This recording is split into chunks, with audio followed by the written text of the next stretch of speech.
Yo, what's up mga katrops? Mga katrops, ito ay sobra nung bagong taon. Gagawin nating lagpang. Alam niyo ba yung mga katrops? Magkukuha tayo ng mga sangkap nun. Dito lang sa palibot nakukuha yung mga sangkap nun. Luluto tayo ng lagpang. Yung kumbaga lutong probinsya yung lagpang. Hindi ko lang alam kung anong tawag yung dito sa Maynila, anong tawag yung lagpang dito. Parang lalagyan mo lang siya ng tubig, itlog, may sibuyas, luya, parang kulo ka lang ng tubig, asin. Yun yung gagawin natin. So tara guys, kuha muna tayo ng sangkap sa labas. Lagyan natin ng malunggay. Pero mataas yung malunggay, doon tayo sa mababa kukuha. Tayo. Ayun guys, kompleto tayo sa sangkap kung paano magluto ng lagpang. So actually guys, ang normal na pagluto ng lagpang sa amin lang, kumbaga sa amin sa probinsya natin, ilalagay mo lang ito sa mangkok, itong inihaw natin, sobra. Tapos ihalo-halo nyo na lahat yung sangkap, ito, sibuyas, kamatis, luya, bawang. Actually wala naman dapat bawang. Tapos yun, masarap na rin. Pero dati alam mo guys, wala din mausod yung dati ang masarap yung kami nyo. So ihalo nyo siya, imimix nyo siya dyan, imimix nyo lahat ng sangkap, at itlog, buhos nyo na rin, asin, yan. Tapos magpakulo lang kayo ng tubig, ibuhos nyo na rin siya. Siyempre lalagyan na rin ng gulay, malunggay, gano'n. Yan guys, so tara, simulan na natin yung ating luto-luto. Yan. So gano'n lang guys, imimix nyo lahat dito, ito, piling haba, tapos luya, ihalo nyo lang lahat talaga. Yun, gano'n lang mga katrops. So yan, mamaya ulit. Let's cook. Ayan guys, pakulo na tayo. Para kung gusto niyo naman na siguradong luto yung pagkain, yung mga tanggap, pwede niyo naman siyang pakuluan muna bago niyo ihalo sa sobrang inihaw natin ng isda. Yan. Pwede kahit ano guys, pwedeng baboy o manok o yung basang mga inihaw. Yan. Ito yun. Kumbaga ibubuhos lang natin yung tubig niya mamaya. Para ito naman, ito hinalo na namin lahat. Nilagyan na rin namin ng talong kasi itong sinasawag ko yung talong daw. Yan. Pero ang pinaka-normal talaga guys na luto ng lagpang ay walang talong. Wala ring malunggay. Ano lang talaga, kamatis, sibuyas, luya, ganun. Asin. Yan. So ibubuhos natin siya dito. Ganun magluto guys ng lagpang. So ihahalo na rin natin dito yung malunggay.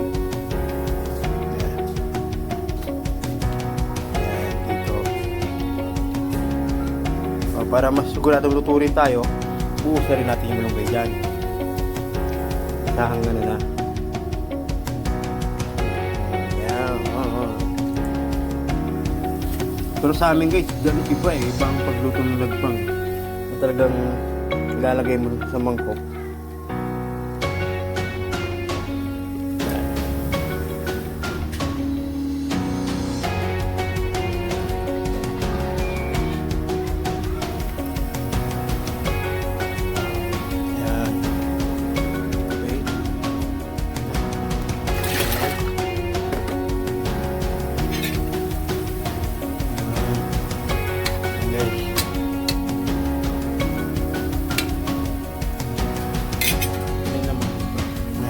Sali natin yan. Siyempre, lagyan na natin ito ng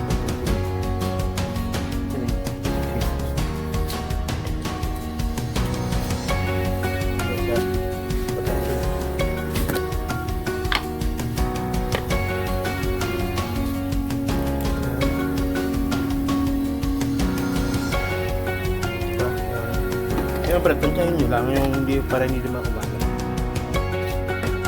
Buos na rin natin dito yung sili. Yan.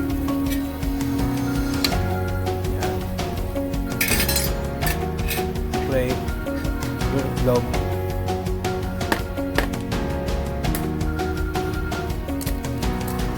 Yan guys. Yun.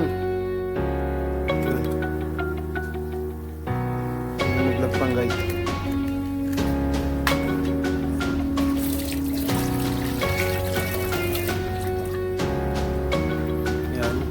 Natin siya sarap.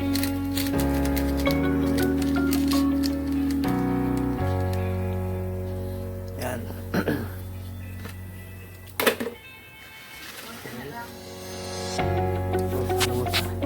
Pwede paminta.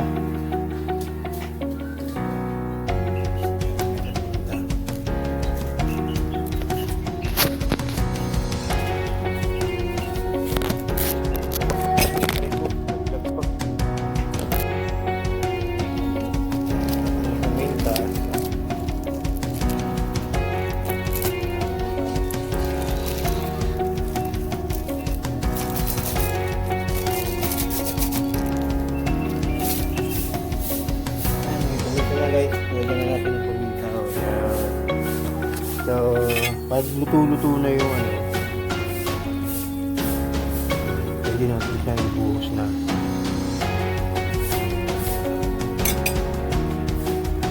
Buhos na natin guys.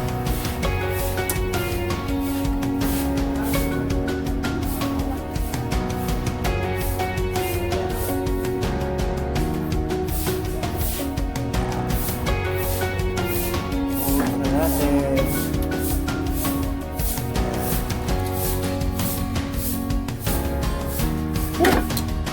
Ayan guys, ito na yung ating lagpang.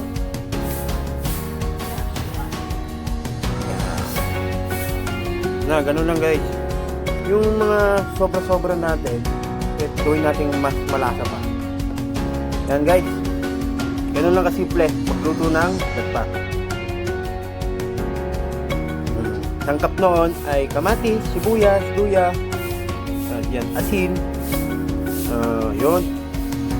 Pwede na tayong kumain. Tikman natin.